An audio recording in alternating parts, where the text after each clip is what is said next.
Қорқынышты, яғни хоррор ойындарымыз кәдімгідей сериал болды ғой. Кеше ғана бірінші бөлімді салған сияқты едім, уже 12-ші бөлімге келіп қалыппыз. Бұл жолы тағы да сіздер айтқан бірнеше ойындарды зерттеп көрдім. Сәлем, сіздермен Диана Кью. Хоррор ойындарымызға саяхатымызды бастаймыз, яғни жалғастырамыз.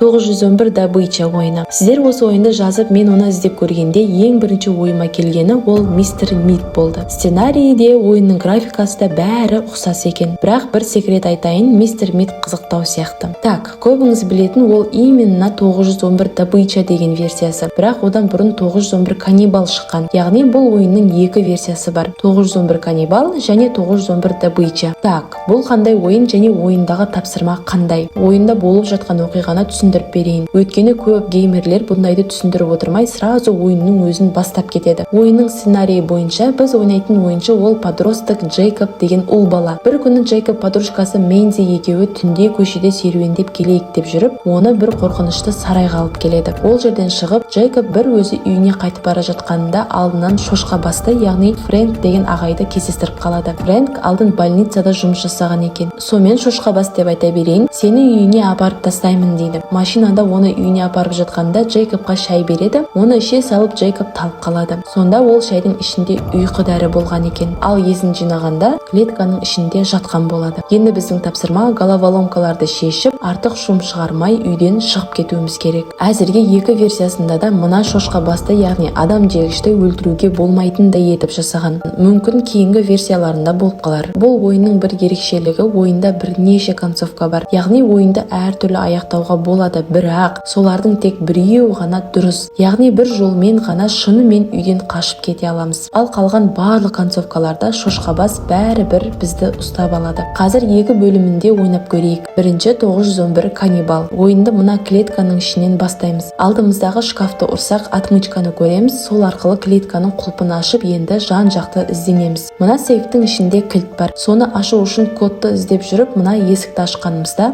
дыбысы қатты шығады.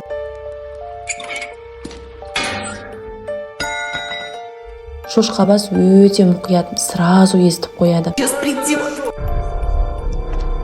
Код мына дуалда. Соны көріп аламыз да уақыт бітпей жатып клеткаға қайта ораламыз. Сонда шошқабас біздің клеткадан шыққанымызды байқамай қалады.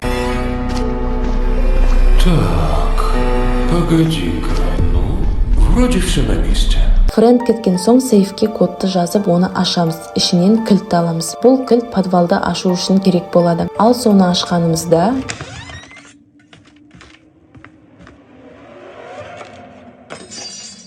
Вот растяпа.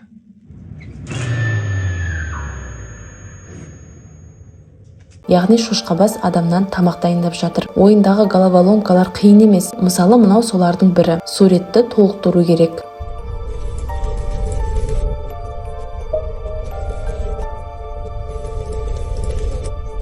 Бірінші бөлімде кілтті тауып, есіктен қашатын боламыз.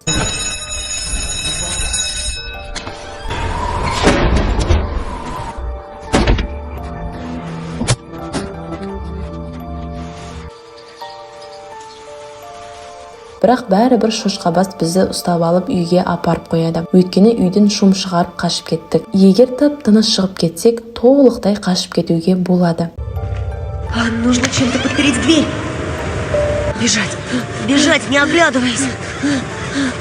Жай ғана продолжение следует деп шығады, болды. Ал енді екінші версиясын көрейік. 911 добыча. Екінші бөлімде енді кухнядағы клеткада отырған боламыз. Бұл бөлімде де дәл сондай. Кілттерді тауып, головоломкаларды шешуіміз керек. Мынау солардың бірі.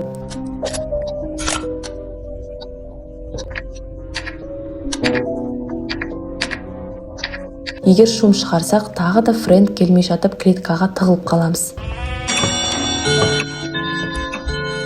Надо бы проведать мальчишку. Что-то здесь не так.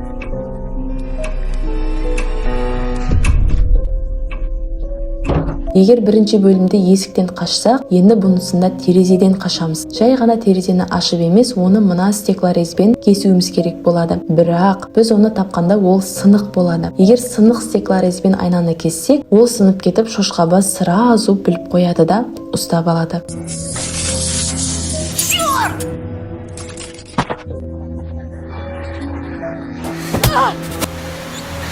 Бедный, глупый мальчишка. Енді сол стеклорезді жөндеп айнаны кессек шум шықпайды, бірақ сонда да қашып бара жатқанымызда шошқабас ұстап алады.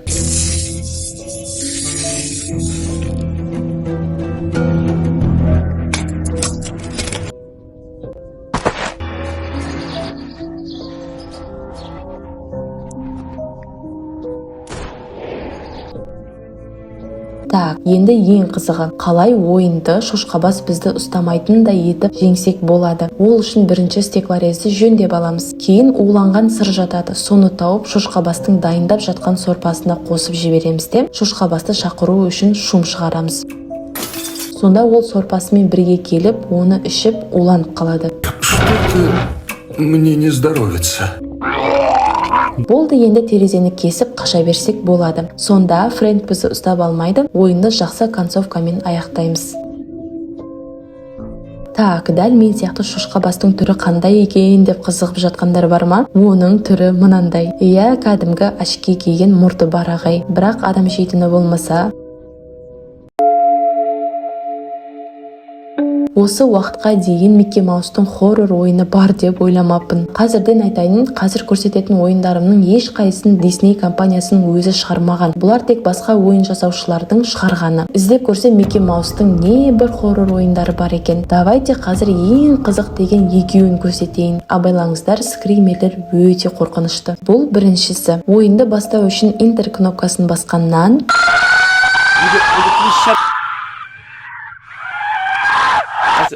ойын кәдімгідей басталады. Кедергілерден секіріп өтіп ойнап жүреміз. Бірақ астындағы мына сұйықтыққа қараңыздар. Микки Маустың черептері жатыр ғой. Бір уақытта жол жабылып, алдымыздан Дональд шығады. Сол кезде ойын өзгеріп қорқынышты, түсініксіз бола түседі. Бірақ сонда да жалғастыра береміз. Финиш деген жерге келеміз, сонымен типа ойын аяқталады. Бірақ бәрі енді басталады. Қайттан ойынды бастан бастағанымызда алдымыздан бұның не екенін сол күйі түсінбедім. Ойын өзгеріп кетеді. Ары қарай жалғастырамыз. Бірақ енді Миккидің түрі басқаша болып тұрады. Сосын не мынау? Трипофобия ма не еді? Домалақтардан қорқатындарды. Сондай болып тұр ғой мынау примерно. Микки қанды қызыл болып кетіп, тағы да сол кезде ойын аяқталады. Енді үшінші рет ойынды басынан бастаймыз. Оны аяқтаған кезімізде В общем, бұл ойында бірнеше қорқынышты концовкалар бар екен. Ал енді екінші Микки Маустың сұмдығын көрейік. Бұл ойында енді жай ғана жүре береміз. Bir кезде алдымыздан Дональд шығады. Сол кезде яғни Микки оны өлтірді. Сонымен жан-жақтың бәрінде от жанып қорқынышты бола түседі. Алдымыздан көз пайда болады. Кейін мына бөлмеге кірсек, Миккиге бір қыз экраннан қарап отырған болады. Ал кейін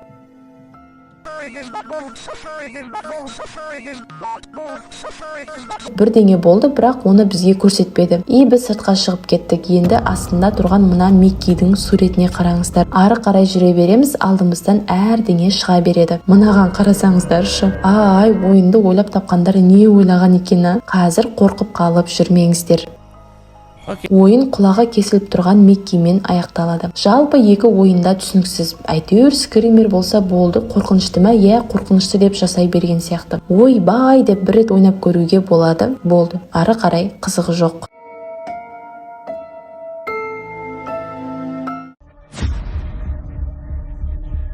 Охо, Банбанның бәріміз 8-ші бөлімін күтіп жүрсек, жақында ғана 0-ші версиясы шыққан екен ғой. Білгендерін жасайма бірдеңе, қаласа 5-ті шығармай сразу алдыға аттап кете салады, қаласа 0 дегенді шығара салады. Ойынды жасаушылардың айтуы бойынша бұл ешқандай да оқиғаның жалғасы емес екен. Тек осыншама сұмдықтардан алдын не болғанын көрсету екен. Жарайды, түсіндік. Ал олай болса, оны да зерттеп көрейік. Бізге не дайындап қойған екен? Бірақ оны көрмей тұрып, егер алдыңғы бөлімдерді көрмеген болсаңыздар, мына екі видеомнан көріп алыңыздар. Ал кеттік олай болса. Ойынды бастай сала допростан өтуіміз керек болады. Бізге сұрақ қойылады, мына кнопкалар арқылы я немесе жоқ деп жауап береміз. Сіз өз есіміңізді білесіз бе? Ойынды жасаушылар ойыншының есімін айтпаған. Сол үшін жоқ деп жауап береміз. Сіз қазір қайда екеніңізді білесіз бе? Әрине жоқ. Өзіңізді біртүрлі сезініп тұрсыз ба? Сіздің денеңіз әлі де үйреніп жатыр. Алда басыңыз қатты ауыратын болады. Жоқ, сонда түсінбедім. Бізде эксперимент болып кеттік па? Қазір жұмысшылардың бірі сізге келеді. Есіктен ары қашып тұрыңыз дейді де,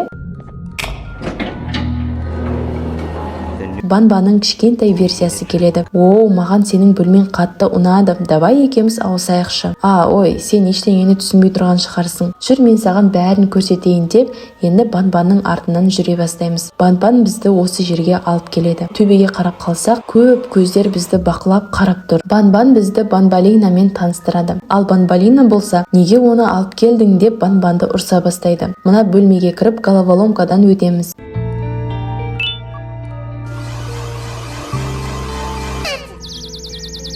Мына жерде неудачный эксперименттердің бірі шарик гиваниум тұр. Ол менің жерге түсуіме көмектесші деп бізден көмек сұрап жатқанда арттан Банбан келіп, не болып қалды, неге менен көмек сұрамайсың деп сұрайды. Шарик болса, мен саған пранк жасап едім ғой, сені маған ренжіп жүр деп ойладым дейді. Банбан болса, жоға ренжімеймін ғой, давай секір, сені ұстап алам дейді да. Бірақ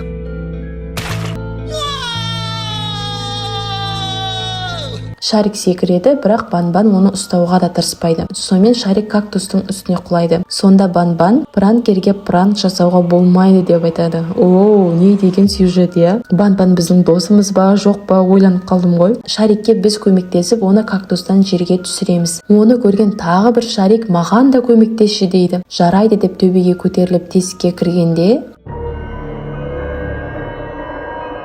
алдымыздан әлі көрмеген түсініксіз монстр шығады. Жерге түсіп сандықты ашсақ, бантик жатқан болады. Оны алып Банбалинаға апарып берсек болды. Енді ол қуана бізге дос болатын болады. Бөлмемізге қайтадан келіп Банбан ұйықта деп кетеді. Ұйықтап жатқанда түннің бір уағында Банбан оятып алып, жүр бірдеңе көрсетемін деп оның артынан жүреміз. Сөйтсек, жаңағы көрген монстрмен бізді таныстырады. Банбан, бұл менің жан досым. Сен оны өзіңмен алып жүр, ол түнде жарық береді дейді. Енді бұл жақтан кетейін деп жатқанымызда есік ашылмай қалып, Банбан қазір досымды шақырамын дейді де, Нап-Нап келеді. Қызық, басқа бөлімдерде Нап-Нап барлығына кедергі жасап жүрген еді. Енді қазір Банбанның досы болып жүр. Кейін осы қараңғы жерге келеміз. Банбан светті қосшы дейді. Головоломкадан өтіп светті жағамыз. Бірақ үлкен ворота ашылмайды. Енді оны ашудың жолын табуымыз керек деп жүргенде операция бөлмесіне келіп қаламыз. Ал бұл жерде кішкентай Джестер байлаулы жатыр екен. Маған көмектесші деп өтінеді. Джестерді құтқарған соң, енді мен сенің досың боламын дейді. Бөлмеден шыққан соң барлық монстрлар жиналып қалған екен. Енді воротаны ашу үшін мына кнопкалардың үстіне бәріміз бір-бірден тұрып алуымыз керек. Тұрған соң ворота ашылады да,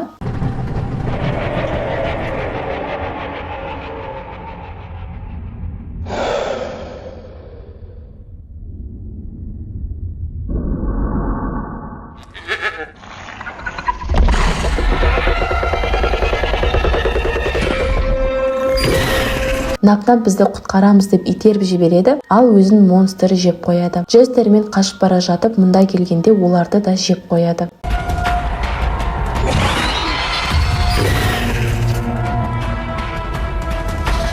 Банбан мұнда кел деп шақырып, сол жерге барғанымыз сол еді. Пол жарылып, үңгірге құлап кетеміз. Банбанды да жаңағы монстр ұстап алып жеп қояды да, кейін монстрдың аузынан Банбан шығып кетіп, барынша бізді құтқаруға тырысады. Монстр бізді жұтпасын деп аузын ұстап тұрады. Ақыры Банбан онымен төбелеседі.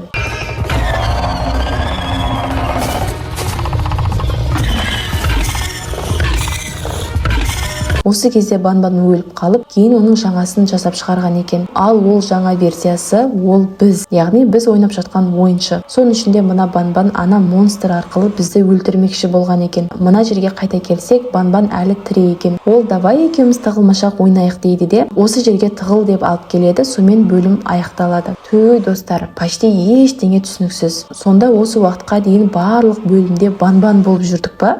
Не болды сонда? Бүгінгі бөлімдегі сіздерге ең қатты қызық болғаны қайсы ойын болды? Комментке жаза кетіңіздер. Білесіздер ме, мен сіздерге көрсететін ойындарды басқалар бөлек видео етіп салады. Ал мен бір роликтің өзінде сіздерге бар қызығын көрсетуге тырысамын. Ал сіздермен болған Диана Кю, келесі роликте кездескенше.